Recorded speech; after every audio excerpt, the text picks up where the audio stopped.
देवनागरी में, जिसमें मनुष्य के अगले जन्म के निर्धारण को समझाया गया है। गी, गीता का उपदेश मनुष्य का अगला जन्म कैसे तय होता है। भगवत गीता में भगवान श्री कृष्ण ने अर्जुन को जीवन और मृत्यु के गहरे रहस्यों का ज्ञान दिया है। गीता के अनुसार मनुष्य का अगला जन्म उनके उसके कर्म और विचार और मृत्यु के समय की मन स्थिति पर निर्भर करता है। सबसे पहले कर्म की सिद्धांत समझना आवश्यक है। गीता कहती है कि हर व्यक्ति अपने कर्मों का फल अवश्य पाता है। अच्छे कर्म वाला व्यक्ति ऊंचे लोगों या बेहतर जीवन में जन्म लेता है, जबकि बुरे कर्म करने वाला निम्न योनि में जन्म ले सकता है।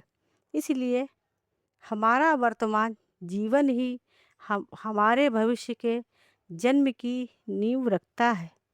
दूसरी महत्वपूर्ण बात है मृत्यु के समय का स्मरण। गीता में कहा गया है कि मनुष्य मृत्यु के समय जिस भाव और विचार में रहता है वह उसी के अनुसार अगला जन्म प्राप्त करता है। यदि कोई व्यक्ति अंतिम समय में भगवत का स्मरण करता है तो वह मोक्ष या दिव्य लोक को प्राप्त कर सकता है। लेकिन यदि उसका मन सांसारिक इच्छाओं में उलझा रहता है तो वह पुनः जन्म लेकर मरण के चक्र में फंस जाता है। तीसरी बात, आसक्ति और इच्छाएं। गीता के अनुसार मनुष्य की इच्छाएं उसे पूर्व जन्म के लिए बाध्य करती हैं। जब तक व्यक्ति अपने मन की वासनाओं और इच्छाओं को त्याग नहीं करता तब तक वह जन्म मरण के चक्र से मुक्त नहीं हो सकता। अंत में यह गीता यह सिखाती है कि निष्काम कर्म, भक्ति और ज्ञान के मार्ग पर चलकर मनुष्य अपने अगले जन्म को श्रेष्ठ बना सकता है या मोक्ष प्राप्त कर सकता है।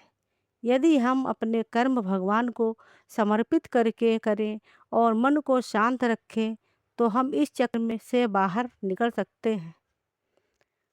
मनुष्य का अगला जन्म कोई संयोग नहीं, बल्कि उसके कर्म, विचार और अंतिम समय की चेतना का परिणाम है। इसलिए हमें अपने जीवन को धर्म, सत्य और भक्ति के मार्ग पर चलना चाहिए।